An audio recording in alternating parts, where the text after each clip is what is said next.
بسم اللہ الرحمن الرحیم۔ السلام علیکم، میں ہوں سلمان حیدر۔ دعا ہے پروردگار سے کہ اس نے آپ کو اور آپ کے اہل خانہ کو اپنی حفظ و امان میں رکھا ہو۔ تین خبریں جی۔ عمران ریاض خان صاحب کی جو گرفتاری ہے نا، وہ گلے پڑ گئی، اس پورے سسٹم کے گلے پڑ گئی ہے جی ہاں۔ 6 ججز کا جو خط ہے جو سپریم کورٹ میں گیا، جس میں فول کورٹ بنی ہوئی ہے، اور بہت بڑی گواہی آ گئی، بہت ہی بڑی گواہی آ گئی ہے، ٹھیک ہے۔ یہ فیصلہ جیسا ہوتا نہیں ہوتا، لیکن بہرحال اس گواہی پر ہم نے آپ سے بات کرنی ہے۔ طاقتور اب جی ہاں، اب کٹہرے میں کھڑے ہو، اور یہ وہ کٹہرا ہے جس سے باہر نکلنا، باعزت بری ہونا اب کافی زیادہ مشکل ہو جائے گا، ٹھیک ہے۔ یہ ہے وہ طاقتوں کا اندازہ ہو گیا کہ کون ہے پاکستان میں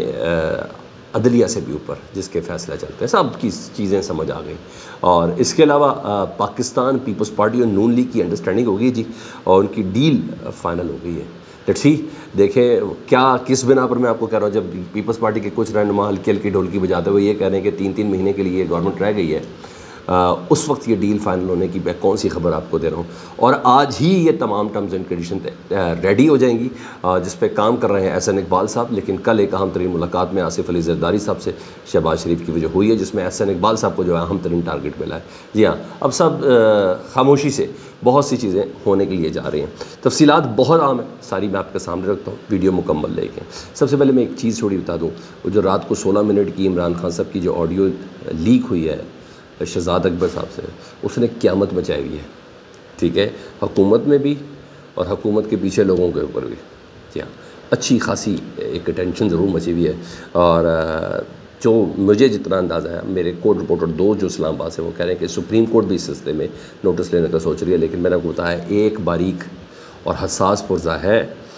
جو باقاعدہ طور پر پی ٹی آئی کی مدد بھی کر رہا ہے، اور وہ بھی اس سسٹم کے مخالف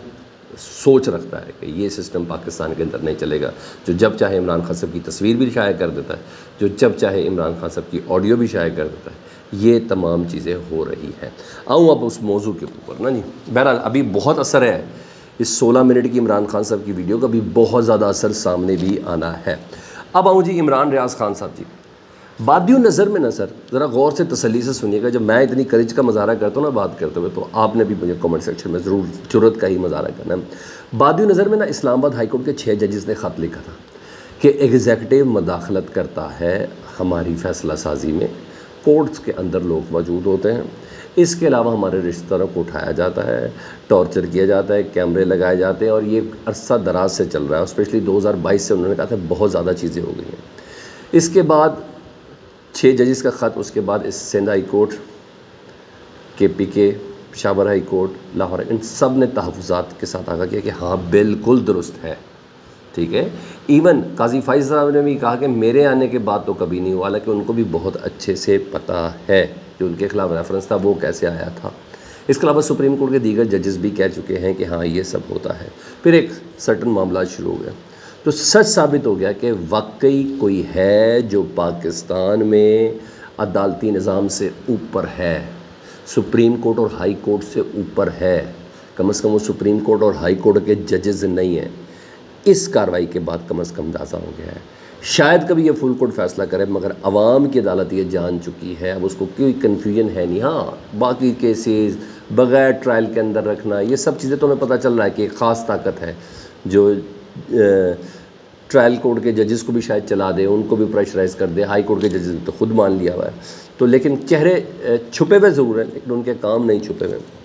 جس طریقے سے عمران ریاض خان کو رات کو ایئرپورٹ سے گرفتار کیا گیا، اظہر صدیق صاحب ایڈوکیٹ ان کے ساتھ تھے، میری ان سے بات بھی ہوئی، ان کی گاڑی کو مارا گیا، ڈنڈے مارے گئے، ان کے ڈرائیور کو زد و کوب کیا گیا، اور حج کی یہ آخری فلائٹ تھی عمران ریاض خان صاحب کی، مکمل طور پر قانونی اور آئینی طریقے سے وہ جا رہے تھے، اور وہ فلائٹ مس کر دی، کسی کی تسکین تھی، ٹھیک ہے۔ اب اس میں کاش مذہبی عنصر اگر کوئی ڈالا جاتا تو علماء حضرات بتائیں گے کہ یوں ہر ایک مکمل اجازت کے بعد، سفری ڈاکومنٹس کے بعد حج پہ روکنے کی تاریخ اسلام میں ایک کون لوگ کرتے تھے، ان کی کیا حیثیت ہے، ڈیفینیٹلی وہی اس چیز کو ذرا بیان کر سکتے ہیں۔ لیکن بہرحال پاکستان کی عوام کو بہت سے سوالوں کے جواب مل گئے ہیں۔ عمران ریاض خان نے ایئرپورٹ جانے سے قبل سب سے پہلے ان کو معلوم تھا کہ میں گرفتار ہو سکتا ہوں، انہوں نے ایک ویڈیو بیان ریکارڈ کرایا، احرام میں وہ ویڈیو بیان تھا، انہیں کہا کہ جب آپ یہ ویڈیو بیان سنیں گے تب تک میں گرفتار ہو چکا ہوں گا۔ ایک چیز میں نے سیکٹری داخلہ کو عدالت کے حکم کے مطابق 10 لاکھ روپے کا سیکیورٹی بانڈ دیا، انڈر ٹیکنگ دی، جو مجھے عدالت نے کہا 2 رکنی بینچ نے مجھے اجازت دی ہے، اور اجازت دینے کے بعد میری کسی لسٹ میں میرا نام نہیں ہے، اور پھر میں حج کی سعادت حاصل کرنے جا رہا ہوں، مگر مجھے پتہ ہے یہ مجھے گرفتار کر لیں گے، انہوں نے انتظام کیا ہوا ہے۔ 2022 میں بھی مجھے حج پہ جانے نہیں دیا گیا کہ میرا نام سٹاپ لسٹ کے اندر ہے۔ 2023 میں مجھے اغوا کر لیا گیا تھا جب غائب ہو گئے تھے وہ، اور 2024 میں بھی مجھے روک لیا گیا ہے۔ ویسے یہ تسکین دل ہے اور کچھ بھی نہیں ہے سر، اس سے کوئی محبت بیٹی یا 100 روپے والے بانڈ پہ تو نواز شریف صاحب چلے گئے تھے، یہ تو بندہ 10 لاکھ روپے کا بانڈ لکھ کے دے رہا ہے۔ آپ دیکھیں نا قانون یکساں کس کے لیے، 100 روپے والے بانڈ میں نواز شریف صاحب علاج کرانے لندن چلے گئے تھے، یہ بندہ 10 لاکھ کا بانڈ تمام اداروں سے کلیئر، نہ ہی یہ جیل سے نکلا ہے، نہ ہی کسی حوالات سے نکلا ہے، نہ ہی کسی انکوائری سے نکلا ہے، 10 لاکھ روپے کا بانڈ بھی عدالت کے حکم پر دے رہا ہے، عدالت کی اجازتیں بھی ساری اس کے بعد ہیں، اس کے باوجود اس بندے کو اجازت نہیں ملی۔ مجھے صرف اور صرف اس چیز کا سوال، حالانکہ کئی پاکستان کے صدور بھی واپس نہیں آئے، یہ بندہ لکھ کے دے رہا۔ اگر نواز شریف صاحب اور پاکستان کے وہ سابق صدور جس میں پرویز مشرف صاحب بھی شامل ہیں، ان کو مثال کو دیکھتے ہوئے اس کو روکا جا رہا تو میرا خیال ہے بڑی زیادتی ہے، بڑی زیادتی ہے۔ وہ خود کہہ رہے ہیں عمران ریاض خان، مجھے معلوم ہے بھاگنے کے اور کون کون سے راستے ہیں، مگر میں نے کبھی بھی نہیں جانا، میں کئی اور راستے سے جا سکتا ہوں، مگر میں نے ملک کو نہیں چھوڑنا۔ سب جانتے ہیں کہ میں نے ملک کو نہیں چھوڑنا، اور مجھے کون روک رہا ہے میں اس کو بھی جانتا ہوں، مگر یہ میں بتا دوں کہ میری بھی عمر کے آخری دن ہے اور مر سب نے جانا ہے، اس فیصلہ سب کا ہونا ہے، یہ ذہن میں رکھ لیے گا۔ اور حج پہ روکنے والے تاریخ اسلام میں کون تھے سب جانتے ہیں۔ تو اس طریقے سے نا بہرحال پورا پاکستان نا اس بیڈ موو سے سراپا احتجاج ہے، جی ہاں، اس نہایت ہی بیڈ موو سے نا سراپا احتجاج ہے۔ مزید ایک بہت بڑا سوراخ سسٹم کے اندر ہوا اس چیزوں کی وجہ سے ہوا۔ ساری سٹوری یہ تھی کہ رات ہوا یہ تھا کہ رات گئے جب باقاعدہ گرفتاری نہیں ڈالی گئی تھی عمران خان صاحب کی، یہ تو ضرور ہے کہ ان کو کوئی سادے کپڑوں میں لوگ تھے، ڈالا بلیک کلر کا تھا اس میں بھی لے کے گئے، اور کچھ لوگ یونیفارم میں بھی پولیس والے تھے، تو اظہر صدیق صاحب ساتھ تھے، یہ اچھی بات ہے، وہ وکیل اپنے ساتھ ہی لے کے گئے تھے۔ لاہور ہائی کورٹ میں انہوں نے چیلنج کیا، اور لاہور کا ہائی کورٹ میں چیلنج کر کے انہوں نے کہا ہے کہ لاہور ہائی کورٹ میں اس سے پہلے صوبائی اداروں سے عمران ریاض خان کی تفصیلات جمع کرائی کی گئی تھیں، ان سب نے کلیئرنس دی تھی کہ کسی مقدمے میں عمران ریاض خان مطلوب نہیں ہے، کسی انکوائری میں عمران ریاض خان کو طلب نہیں کیا گیا، ان کو ملک سے باہر جانے کے لیے ہر قسم کی اجازت دینے کے لیے عدالت کی طرف سے یا ریاست کی طرف سے کسی قسم کی کوئی قدغن نہیں ہے۔ رات کو پھر جب ان کو گرفتار کر لیا گیا اور پھر پولیس والوں سے حراست میں لیا گیا، سادہ کپڑوں میں بھی تھے، اور تو اب یہ درخواست دی گئی کہ لاہور ہائی کورٹ میں چیلنج کیا گیا احکامات جاری کیے جائیں، اور ایف آئی اینٹی کرپشن اور دیگر کوئی سلسلے میں نوٹس جاری کیے جائیں، تو یہ چیز تھی۔ تو بہرحال طاقتوروں نے اپنا پھر وہی بدمست ہاتھی کی طرح اپنی طاقت کا استعمال کیا، انہیں نہیں پتہ چلا کہ اس کا امپیکٹ کیا ہوگا، ٹھیک ہے، اور شاید ان کو وہ سمجھتے ہیں کہ یہی ساری طاقت ہے۔ بہرحال مجھے نہیں پتہ، وزیر داخلہ کو آنا ہے اس میں نے کام ڈالا ہے، وہ یہ مریم نواز صاحبہ نہیں کر سکتی، ان کے لیے ہاں انہوں نے فیسیلیٹیٹ ضرور کر سکتی ہیں، مگر یہ ساری چیزیں نا یہ لوگ بے بس ہی ہیں، مجھے اس کے علاوہ کچھ بھی نظر نہیں آتا۔ تو بہرحال اب